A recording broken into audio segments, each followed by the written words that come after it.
참으로 오랜만에 주일 아침 메시지를 여러분과 나눌 수 있게 돼서 너무 기쁩니다. 우리가 살고 있는 도시의 이름이 세인트 조지입니다. 저는 여러 곳에 살았지만 세인트라는 이름 아래 있는 도시에 살고 있다고 하는 것이 처음에는 상당히 생각이 복합적이었어요. 한편으로는 좀 거룩해지는 것 같기도 하고 또 한편으로는 아닌 것 같기도 하고, 그래서 도대체 어떻게 해서 이 이름을 갖게 되었는가가 궁금해졌어요. 처음에는 이 이름이 AD 303년에 순교한 영국 초기 기독교의 순교자이자 14명의 성인들 중에 한 사람으로 알려진 세인트 조지, 그는 잉글랜드의 수호자라고 이름이 불렸는데요. 그 사람의 이름인가 라고 생각을 했습니다. 그랬을 때 질문이 뭐냐면, 그런데 왜 이 도시에 그 이름이 옮겨왔을까라는 질문을 해봤죠. 그러다가 세인트 조지의 오피셜 사이트에 시리 사이트를 보게 되었는데, 거기에 이 이름은 1875년에 사망한 몰몬 12사도 중에 한 사람이었던 조지 A. 스미스의 이름을 따라 명명되었다고 하는 것을 알게 됐습니다. 그는 파로완이라고 하는 시다시티 조금 전에 도시를 개척했고, 산타클라라도 방문을 해본 적이 있는 초기 몰몬들의 정착을 주도한 그런 인물이었습니다. 그는 이곳에 살지는 않았습니다. 후에 솔렉시티로 이주를 했고, 그곳에서 몰몬 교단의 12사도 정원회라고 하는 사도의 한 사람으로 일을 했습니다. 그는 7명의 부인을 가진 일부 다처주의자였습니다. 위키피디아에 나오는 그의 글을 읽어보면은 그의 성격은 과격했고, 당시 일부 다처를 그들이 시행하고 있었기 때문에 일부 일처주의자들을 조롱하는 글을 거기에 남긴 것이 있는데, 거기에 보면은 그의 성격이 잘 드러나 있습니다. 그는 일부 폴리가미를 행하는 사람들을 자유로운 공기를 마시고 사는 사람들이라고 표현했어요. 그리고 일부 일처주의자들이 자기를 비난하는 것을 보면서 우리를 부러워하기 때문에, envy하기 때문에 이렇게 비난한다, 그렇게 주장을 하고, 그런 사람들을 뭐라고 불렀냐면 poor, 불쌍한 사람들, narrow-minded, 그 마음이 아주 속 좁은 사람들, 또 등이 구부러진 남자들, 한 여자의 체인, 일부 일처라는 체인의 굴레에서 사는, 거기에 매여서 허덕거리는 불쌍한 사람들로 그는 그렇게 묘사를 했었습니다. 저는 이 기사를 확인하자 이 붉은 도시에서 거룩함을 입겠다고 하는 나의 환상이 깨졌음을 알게 되었습니다. 그리고 실망하게 되었습니다. 그러다가 오늘 말씀에서 다시 힘을 얻게 되었습니다. 우리가 이곳의 세인트이다, 우리가 세인트가 되자라고 하는 생각이 생기게 된 것입니다. 오늘 말씀은 에베소서인데요. 첫 주일부터 이제 에베소서를 이제 계속 강해를 좀 해보고 싶습니다. 첫 시간인데, 오늘 첫 시간의 말씀의 제목이 바로 이 세인트에 관한 것입니다. 성도의 축복, 성도됨의 축복, 이것이 오늘 말씀의 타이틀입니다. 오늘 말씀을 다시 읽어보겠습니다. 하나님의 뜻으로 말미암아 그리스도 예수의 사도된 바울은 에베소에 있는 성도들과 그리스도 안에 있는 신실한 자들에게 편지하는 하나님 우리 아버지와 주 예수 그리스도로부터 은혜와 평강이 너희에게 있을지어다. 에베소서가 여러분 친근하지 않죠? 어떤 사람은 에베소서를 친근하게 하기 위해서 농담을 하기도 합니다. 임신부들이 좀 많이 읽어야 된다. 에베소서. 그렇게 농담을 하기도 합니다만은 이 에베소서는 에베소, 빌립보, 골로새, 데살로니가 이 성경에 나와 있는 순서들이 좀 나오죠. 그런 로마서 다음으로 네 번째 쓰여진 책이고요.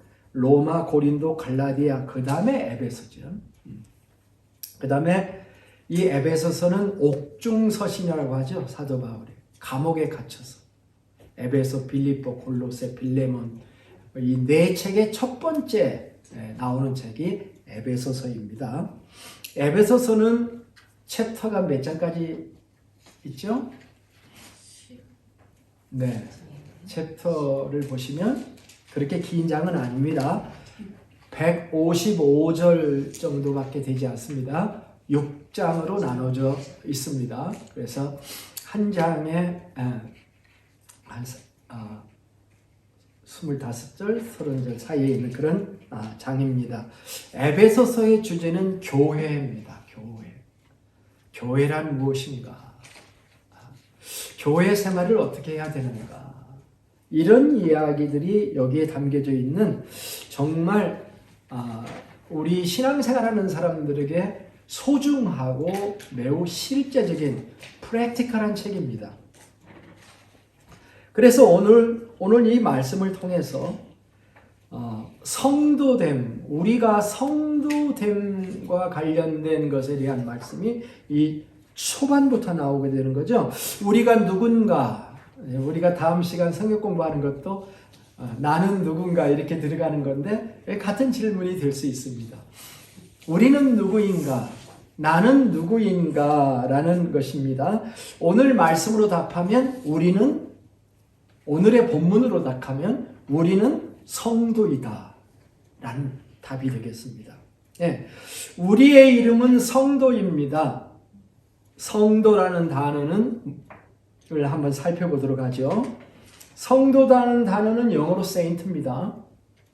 한글로는 성도가 한자어인데 거룩할 성자에다가 무리 도자를 썼습니다. 거룩한 무리라는 뜻이죠. 성도라고 하는 것은. 예. 거룩한 무리라고 교회가 물론 거룩한 하나님의 오가니제이션이지만 사도 바울은 그 교회의 구성원인 성도들, 성도 개인 한 사람 한 사람을 성도라고 불렀다고 하는 것이 오늘 본문의 말씀입니다. 우리를 성도라고 불러주신 것은 엄청난 축복이라고 생각합니다. 우리는 죄인들입니다. 어떻게 보면. 그런데 어떤 사람은 성경을 읽을 때 싫다고 그럽니다. 왜냐하면 성경을 읽으면 자꾸 나를 죄인이라고 한다고. 일부 맞는 말씀이기도 해요.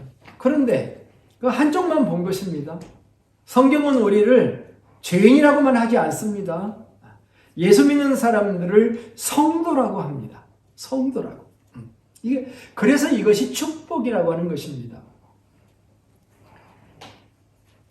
예배소에 사는 성도들을 성도라고 했습니다. 에베소라고 하는 곳은 어떤 곳입니까? 이 도시는 지금의 투르키에, 요즘 터키가 이름이 바뀌었죠? 투르키예로 바뀌었습니다. 터키 하니까 추수감사절에 먹는 터키하고 같다는 거예요. 그래가지고 원래 투르크 사람들이거든요, 이 사람들이. 그래서 투르키예라고 이름을 최근에 바꿨습니다. 에베소서는 이 투르키에 속한 도시입니다. 무역의 중심지였고 소아시아의 가장 큰 항구 도시로서 동서양 문화의 교류 지역이었던 것이죠. 유럽에서 올 때 아시아의 관문이었습니다. 이곳에는 종교적으로는 달을 숭배하는 다이아나라고 하는 여신들이 있었고, 이 여신의 신전만 있었던 게 아니라 실제로 거기에는 대성왕이었습니다. 그 고대에는 4,000명이 하나 되는 여사제들이 있었고, 그들이 축제를 벌일 때마다 그 여사제들을 통해서 온 아시아 사람들이 모여서 매음을 하는 그런 아주 이상한 장소였습니다. 이런 곳에 살던 사람들이 예수님을 믿고 하나님의 백성이 되었습니다. 사도 바울이 2차 전도 여행 끝에 에베소에 갔었는데 잠깐 머물다가 다시 온다고 했는데 다시 3차 전도 여행 때 다시 오게 돼가지고 2년을 살았어요. 사도 바울은 순회 전도자였습니다. 그래서 늘 도시를 옮겨 다니는 사람이었는데 장기 체류한 곳이 딱 두 군데입니다. 하나는 고린도에 있었는데 1년 반을 체류했고, 그거보다 더 길게 에베소서에 2년을 체류했던 적이 있습니다. 체류하면서 아주 헌신적인 사역을 했습니다. 그런데 에베소 지역을 잘 알고 있는 사도 바울은 지금 로마의 감옥에 있는데 에베소서를 생각하면서 그 교인들을 생각하면서 편지를 쓰는데 수신인을 성도들이다, 이렇게 기록을 하고 있는 것을 우리가 지금 읽은 것입니다. 사도 바울은 서신을 쓸 때마다 성도라는 말을 썼습니다. 오늘은 에베소서의 말씀입니다마는 고린도 후서 1장 1절, 빌립보서 1장 1절에는 모든 성도라는 말을 썼고, 골로새서 1장 2절에는 성도들이라고 썼고, 로마서 1장 7절과 고린도전서 1장 1절에서는 성도로 부르심을 받은 모든 자들. 이 두 가지가 참 오묘합니다.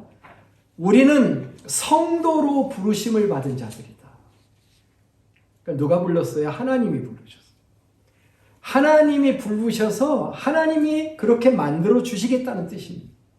그래서 우리는 성도인과 동시에 성도로 부르심을 받은 자들이라고 하는 이 두 가지를 사도 바울은 병행해서 썼던 것입니다.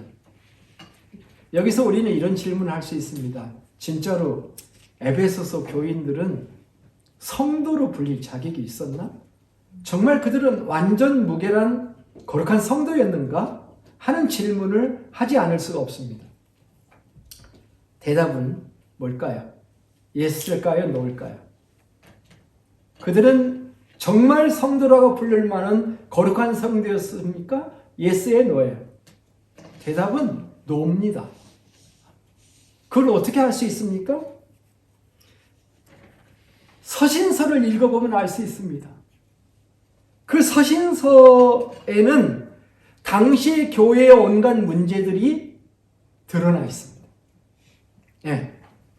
고린도 전후서를 읽어보면 고린도 교회에 얼마나 많은 문제가 있었는가를 우리가 알 수 있습니다. 예배소서를 읽어보면 예배소 교회에도 많은 문제가 있는 것을 알 수 있었습니다. 서로 분열도 하고요. 막 화를 내는 사람도 있었고요. 예. 어떤 함부로 말하는 사람도 있었고요. 요즘 우리의 교회하고 똑같은 거죠. 오늘날의 교회하고 교회 가보면. 또는 성적인 문제도 있었습니다. 진정한 사랑을 하지 못하고 있었어요.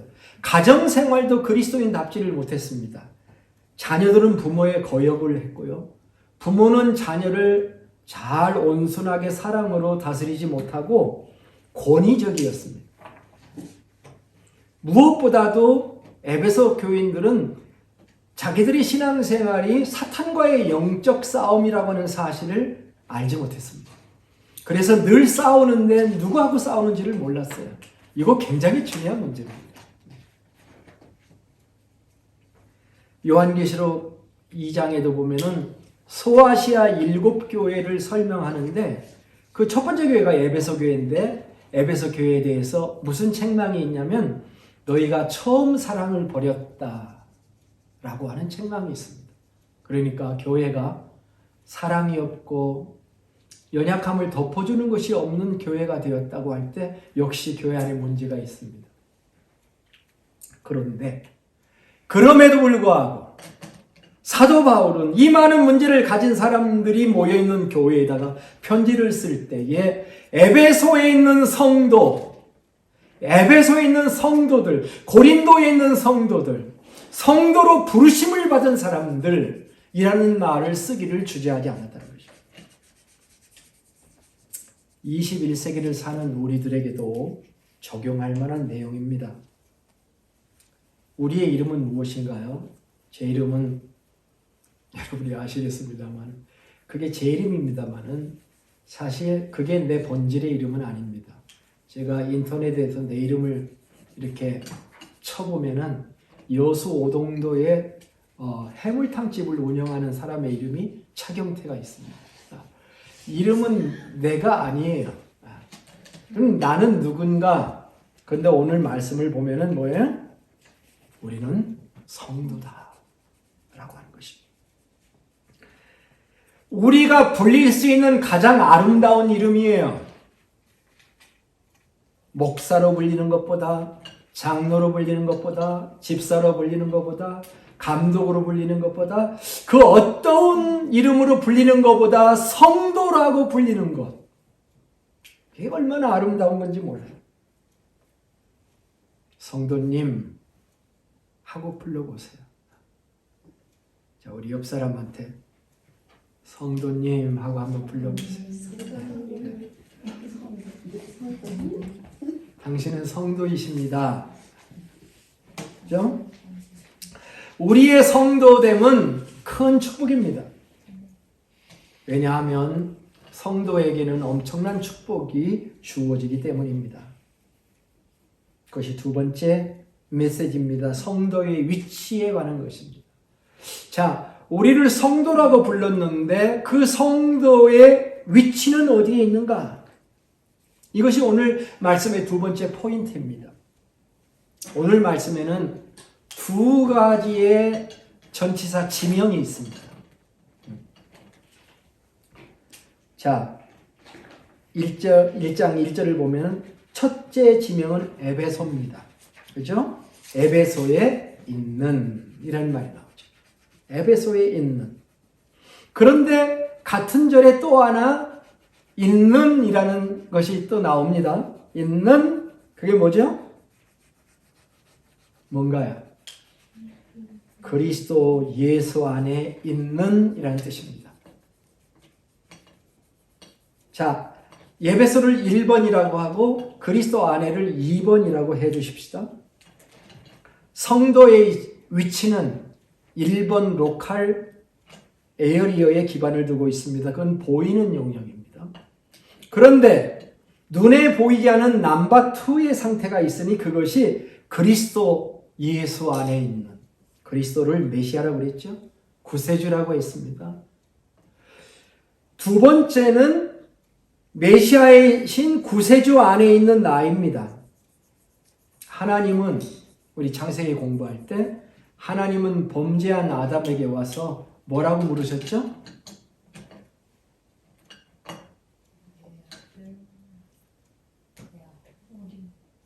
범죄한 아담에게 저기 수풀에 숨어있는 나무 사이에 숨어있는 숲속에 있는 아담에게 찾아와가지고 네가 어디 있느냐라고 물으셨죠.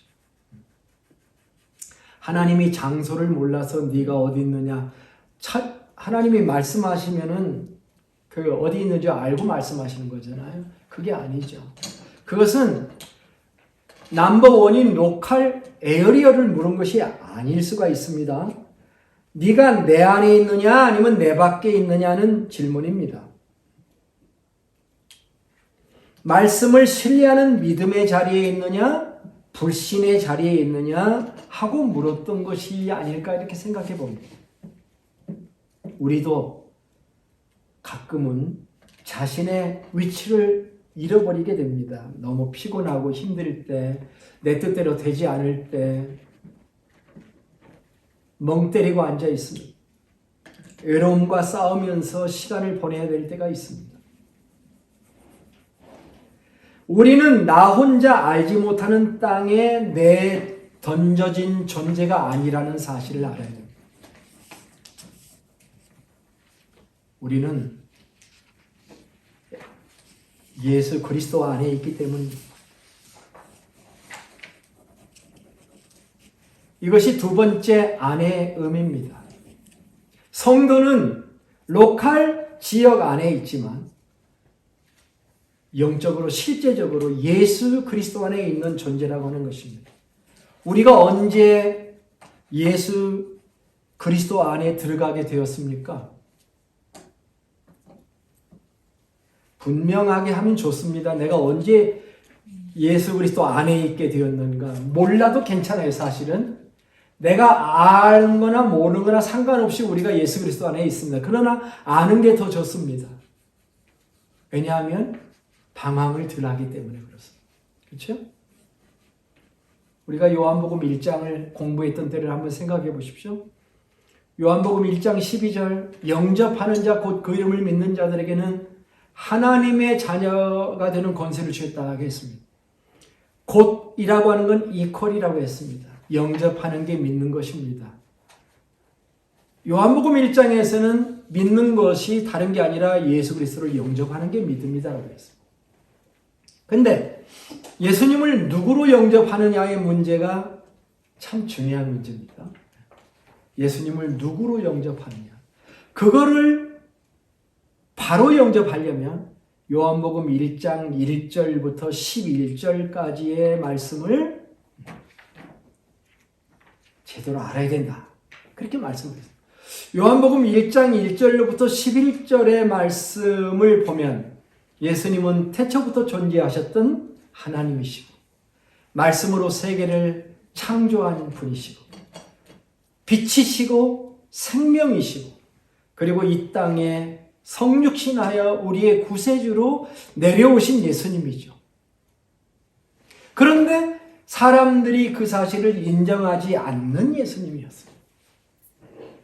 그러나 영접하는 자, 곧 그 이름을 믿는 자들에게는 하나님의 자녀가 되는 권세를 주셨다라고 말씀합니다. 자, 우리는 언제 주님을 영접했는가라는 생각을 해보면 되겠습니다. 자, 그런데 이게 성경의 증언인데 한번 생각해 보십시오.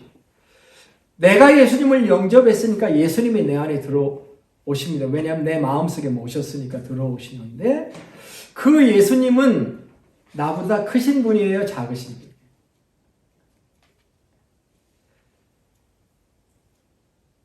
예수님은 나보다 크신 분이죠. 온 세상에 존재하시는 무소부재하시는 그 예수님을 내 마음에 모셨으니까 내 입장에서는 예수님이 내 안에 계시고 실제적으로는 내가 예수님 속으로 들어간 겁니다. 그래서 우리는 예수님을 영접할 때 예수 안으로 들어가게 된 것이다. 맞죠? 이해가 가시죠? 요한복음 15장 7절에 너희가 내 안에 거하고 내 말이 너희 안에 거하면 무엇이든지 원하는 대로 구하라. 그리하면 이루리라.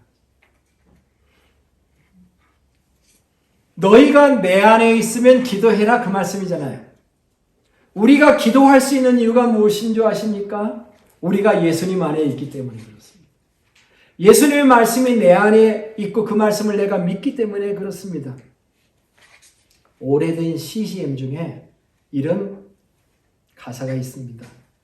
죄인들을 위하여 주님 찾아오셨네. 주 안에 생명이 있네.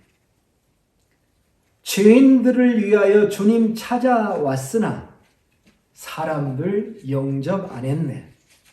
예수 안에 생명이 있네. 주님이 빛이 되시네. 예수 안에 생명이 있네. 주님이 빛이 되시네. 그렇습니다. 우리는 예수님을 영접한 사람들입니다. 예수님이 내 안에 계신데 그 예수님 안에 생명이 있기 때문에 나도 예수님의 생명을 가진 자입니다. 그래서 내가 지금 영생을 얻은 자라고 요한복음 5장 24절처럼 고백할 수 있는 사람들입니다. 내 안에 계신 분이 나보다 크시고 내가 또한 예수님 안에 있습니다. 이 사실을 깨닫게 될 때에 우리는 더 이상 고독하지 않을 수 있습니다. 나는 나 혼자가 아니다. 나는 주님 안에 있다. 주님의 프로텍션 안에 있다. 우리가 보험을 사면은 프로텍션 안에 있는 거잖아요. 그죠? 네. 우리가 예수 그리스도 아니라고 하는 in Christ, 성경에는 in Christ의 축복에 대해서 너무너무 많은 이야기들을 신약성경에서 우리들에게 해주고 있습니다. 우리는 주님의 보호하심 안에 살고 있는 성도라고 하는 것을 우리는 감사해야 됩니다. 이 사실을 깨달았을 때 우리는 그리스도 안에서 보다 faithful하게 됩니다. 신실하게 됩니다. 오늘 말씀을 읽어보면은 그것이 표현되어 있습니다. 우리는 세상에서는 성도라고 불리지만은 그리스도 안에서는 또 다른 이름이 하나가 있는데 신실한 자들이라는 말씀이 있습니다. 이것이 성도의 동의어입니다. 우리는 성도일 뿐만 아니라 하나님 앞에 faithful합니다. 이게 1절의 다른 메시지이기도 합니다. 성도의 동의어가 완전한 자가 아니고 신실한 자들이라는 사실은 우리에게 용기를 줍니다. 영어 성경에서는 둘 다 정관사를 붙여서 the saints in 에베소, the faithful in Christ Jesus, the saints, the faithful 이라고 이렇게 썼던 것입니다. 지금까지의 메시지를 정리해보면 우리는 성도이다. 그리고 성도는 예수 그리스도 안에 있는 자이다. 였습니다. 마지막 성도에 관한 메시지는 오늘 본문에서 이 성도에게는 은혜와 평강이 주어진다라고 하는 것입니다. 성도에게는 은혜와 평강이 있습니다. 이게 2절이죠. 하나님 우리 아버지와 주 예수 그리스도로부터 은혜와 평강이 너에게 있을지어다. 이거는요, 있을지어다라고 그냥 희망적으로 가지기를 바라는 것이 아닙니다. 가진 것을 확인하는 것이에요. 확신시키려는 것입니다. 너희들이 가지고 있는 것을 알라는 거예요. 사용하라는 것입니다. 은혜와 평강. 이건 초대교회의 인사이지만 단순한 인사가 아닌 것으로 저는 믿습니다. 바울은 모든 서신서에서 이 인사를 합니다. 은혜와 평강. 은혜는 하나님이 주시는 것이고 평강은 그 은혜로 인해서 얻어진 결과로 설명되기도 합니다. 이 말을 다르게 생각해 보면 첫째는 하나님의 은혜가 없이는 우리가 살 수 없다라는 뜻이죠. 우리는 무엇으로 사나요? 밥심으로 삽니까? 우리는 돈의 힘으로 사나요? 우리는 에어컨이나 뭡니까? 히터의 힘으로 살고 있나요? 창세기 6장에 우리가 온 세상에 하나님의 진노 앞에 놓여 있을 때에 노아는 하나님의 선택을 받고 새로운 세대를 시작하게 되었죠. 그는 당대 의인이었다고 했죠. 창세기 6장 9절에서 노아는 의인이요 당대 완전한 자라 그는 하나님과 동행하였으며 라고 했습니다. 그런데 그가 그렇게 당대의 의인이고 하나님과 동행하게 된 이유가 뭐라고 그랬죠? 바로 그 앞절에 뭐가 있었다고 그랬죠? 그러나가 있었죠. 그러나 6장 9절 바로 앞절인 6장 8절에 그러나 노아는 여호와께 은혜를 입었더라 라고 설명을 하고 있습니다. 은혜는 우리를 죄에서부터 자유케 하는 죄사함의 은혜도 있지만 은혜는 우리를 의롭게 살게 하는 은혜도 있어요. 사실 우리는 이 두 가지 은혜가 다 필요한 사람들이기에 사도 바울의 인사는 시대를 초월하여 우리도 사용하였으면 한다고 저는 생각합니다. 우리도 하나님의 은혜가 없이는 살 수가 없습니다. 또 이 말의 뜻은 은혜와 평강의 근원은 어디에 있는지를 분명하게 우리에게 얘기해 주고 있습니다. 은혜와 평강. 오늘날 많은 사람들이 은혜와 평강을 사람에게서 구하기도 하고 사회나 나라에 요구하기도 하고 때로는 자기 재산이나 물질에서 은혜와 평강을 누려보려고 합니다. 그러나 그것들은 은혜의 진정한 리소스들이 아닙니다. 우리가 구원받은 것, 영생 얻은 것, 그 이유가 무엇인가요? 요한복음 17장 3절에서는 이렇게 설명하죠. 영생은 하나님과 그 보내신 자 예수님을 믿는 것입니다.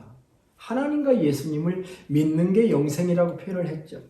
마찬가지로 우리의 은혜와 평강은 어디로부터 오는가요? 하나님과 예수님으로부터 온다라고 지금 얘기하고 있어요. 그것이 오늘 2절의 말씀이에요.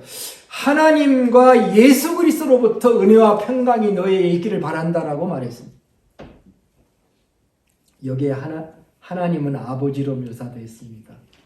우리는 하나님, 하늘 아버지가 계시죠? 이 아버지는 늙지 않으시는 아버지예요. 아버지가 늙으면 아버지를 도와드려야 돼요, 우리는. 그렇죠? 근데 우리 하늘에 계신 아버지는 늙지 않으시는 영생의 아버지죠. 이 아버지가 있어요. 우리 집을 떠나서 미국에 와서 이렇게 살려고 하니까 아버지 생각도 나고 어머니 생각도 나고 하죠. 근데 하늘 아버지가 계시다. 이 아버지는 늙지도 않으시는 아버지. 언젠가는 나를 떠나시는 아버지가 아니라 영원하신 아버지다라는 생각을 하면 힘이 생길 수 있게 되겠죠. 또 우리에게는 주 예수 그리스도가 계십니다. 그분이 또한 우리에게 은혜와 평강을 주는 공급자입니다. 예수님 생각하면요, 힘이 나고요. 예수님 생각하면 마음에 평안이 생기는 거 우리가 다 경험하고 살지 않습니까? 사랑하는 성도 여러분, 다른 방법으로 평강을 구하지 마십시오. 평안을 구하지 마십시오. 내가 재산이 좀 불어나면 평안해질 거야. 아닙니다. 아니에요. 학력이나 더 많이 배우면 평안해질까? 아닙니다. 더 이뻐지면 아닙니다. 더 체력을 잘 관리하면 더 평안해질까요? 건강하면 또 더 많은 부를 가지면 훌륭한 리타이어먼트 플랜을 가지면 평안해질까요? 사람들은 거기에서 평안을 구합니다. 그러나 그거는 진정한 리소스가 아닙니다. 은혜와 평강은 어디서 온다고요? 우리 하나님과 예수님으로부터 온다고 말씀하고 있지 않습니까? 오직 우리 하나님 아버지와 주 예수 그리스도에게서 온다. 우리는 어디 가서 손을 벌려야 될지, 어디 가서 이것을 구해야 될지를 아는 사람입니다.